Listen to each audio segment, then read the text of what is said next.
Good morning, student. I am Sanjay sir. Want to deliver a math chapter 6th triangle. Topic of a triangle. What is basic proportional theorem? Basic proportional theorem क्या होती है? अगर किसी triangle में एक side के parallel कोई line draw की जाए और वो उनको अलग अलग दो साइडों को अलग अलग पॉइंटों पर कट करती है तो वो बाकी दो साइडों को सेम रेशो में डिवाइड करती है। ये कहते हैं बेसिक प्रोपोर्शनल थ्योरम। स्टेटमेंट है बेसिक प्रोपोर्शनल थ्योरम की। Statement, if a line is drawn parallel to one side to intersecting other two side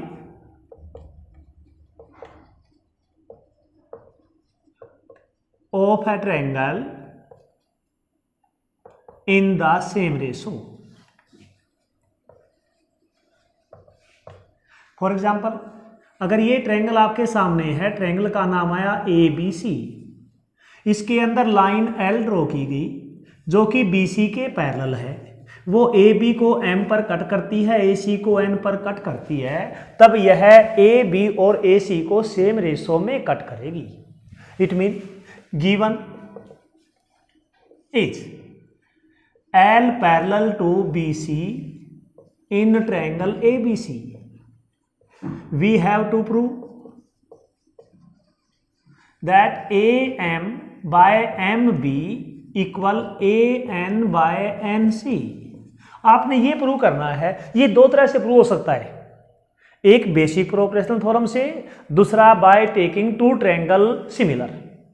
हम इसको बेसिक प्रोपोर्शनल को द्वारा ही इसको हम प्रूव करना चाहते हैं। Join B to N and draw NS perpendicular on AB। Construction की आपने थोड़ी सी, कंस्ट्रक्शन में आपने कहा है join B to N and draw NS perpendicular on AB। Then आपको पता है ट्रायंगल का एरिया क्या होता है, 1/2 multiply base multiply corresponding height. It mean area triangle AMN। क्यों ले हम? क्योंकि हमारे को प्रूव करना है AM by MB equal AN by NC, तब आपको बेस AM और MB ही लेना पड़ेगा। So area triangle AMN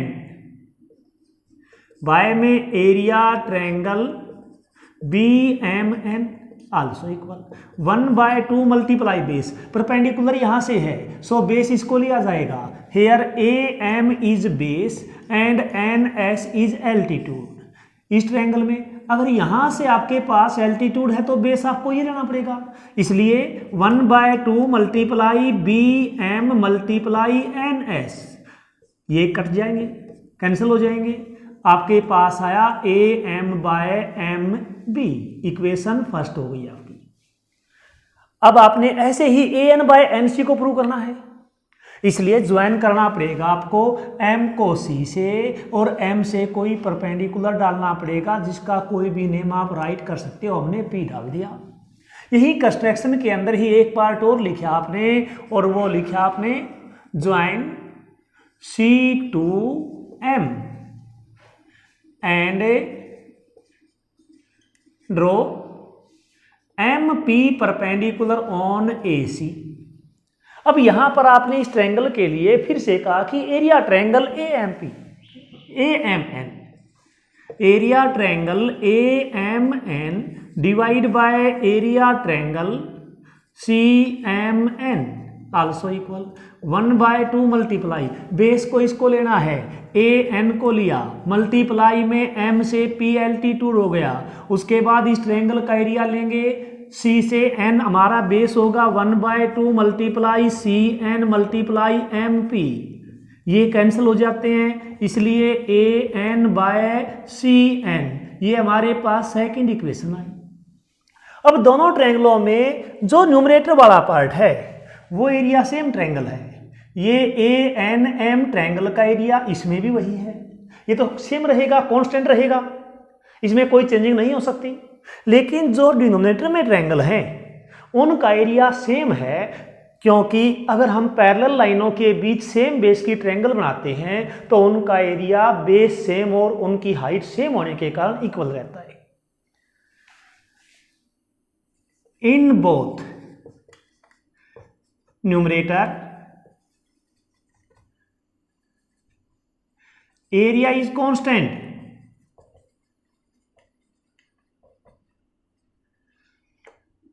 in denominator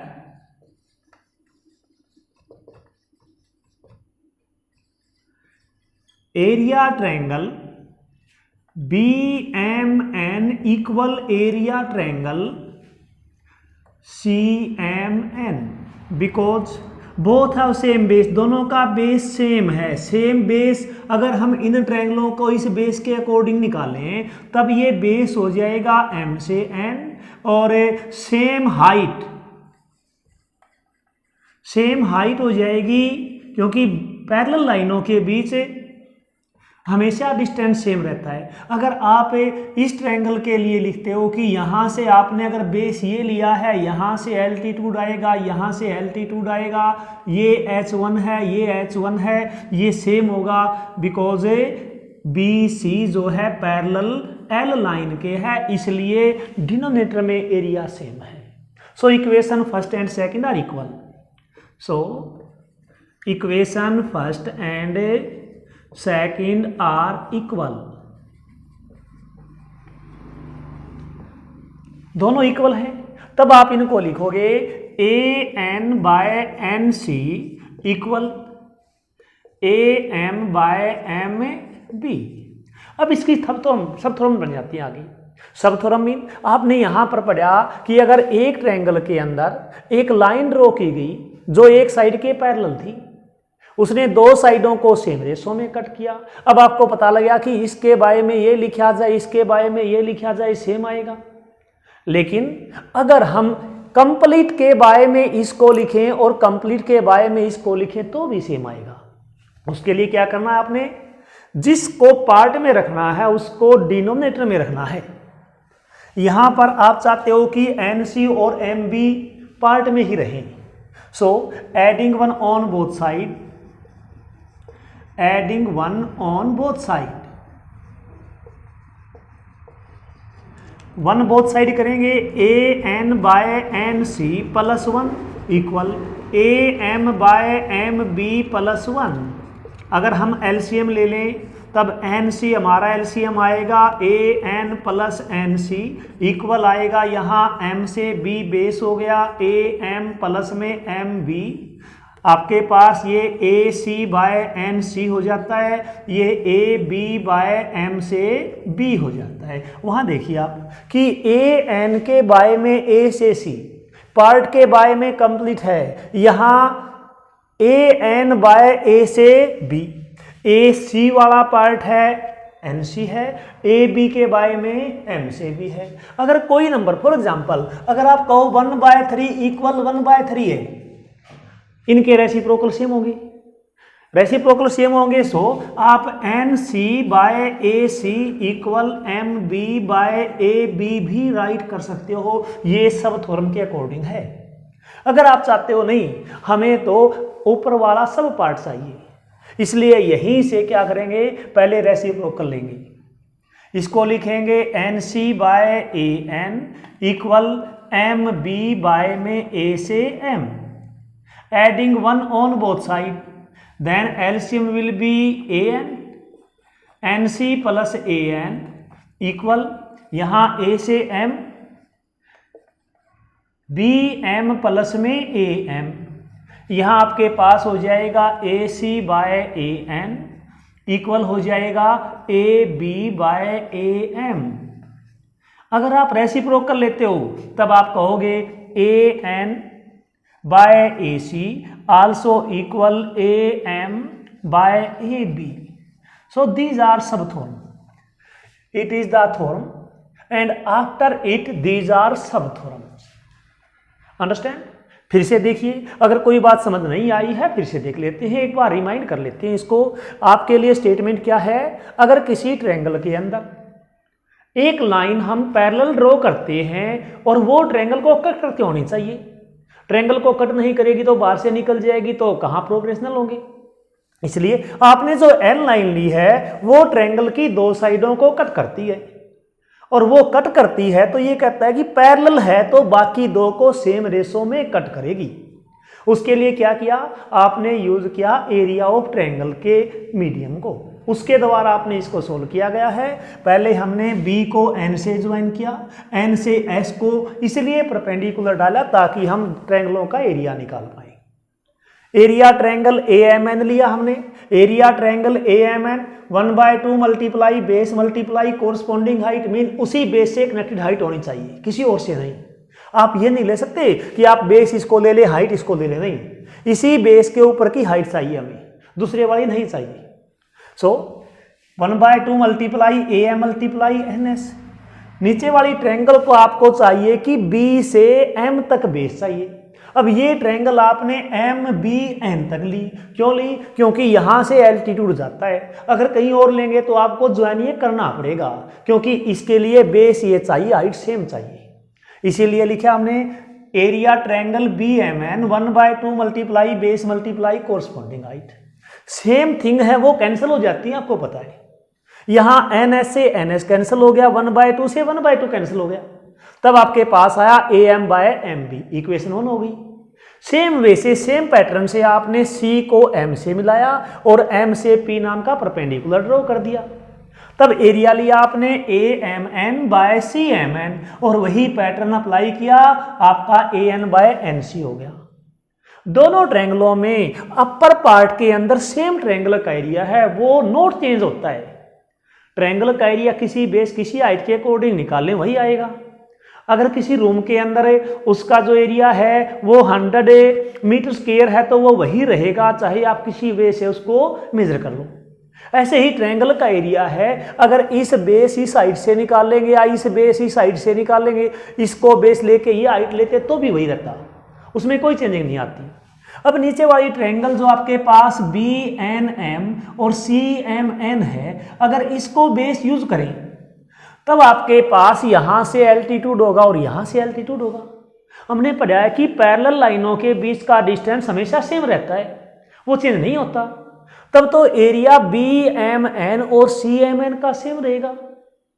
numerator के न्यूमरेटर इक्वल है, डिनोमिनेटर के डिनोमिनेटर इक्वल है, फिर तो इक्वेशन 1 और 2 आपकी इक्वल हो जाएगी। वही हमने यहां लिखा, in both numerator area is constant, same रहेगा, एक ही थिंग का एरिया, इसलिए in denominator area triangle B M N equal C M N, क्योंकि हमने पढ़ा है सेम बेस की पैरेलल लाइनों के बीच अगर ट्रायंगल है तो एरिया सेम होता है। So equation first and second both are equal. हमने इक्वल लिया, आपके पास इक्वल आया कि आपने जो लिया है, सो इक्वेशन फर्स्ट और सेकंड दोनों को अप्लाई किया, यहां इक्वल है, सेम हाइट, फर्स्ट और 2 में इक्वल हैं, ये वाले अपने पास जो हैं इक्वल हो गई।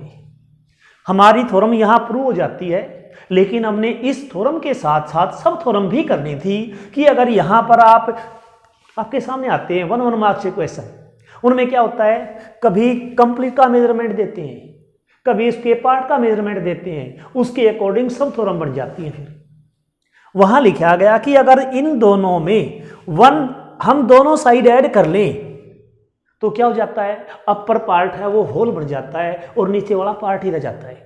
इसीलिए 1 ऐड किया, हमारा एन सी वही रहा, एम बी भी वही रहा, ऊपर वाला होल पार्ट हो गए A C and A B. So you can say A C यानी होल के बाय में एन सी, कंप्लीट के बाय में ये वाला पार्ट तो कंप्लीट के बाय में ये वाला पार्ट सेम रेशो में आएगा। ऐसे ही रेसिप्रोकल कर दें, इसके बाय में कंप्लीट करें तो इसके बाय में कंप्लीट करेंगे, सेम आएगा। और इसी पैटर्न से अगर हम इनके रेसिप्रोकल कर दें बेस को स्टार्टिंग से ही, तब आपके पास ये वाला पार्ट में हो जाएगा, कंप्लीट को आप होल कर सकते। Understand? Clear? Okay, thank you.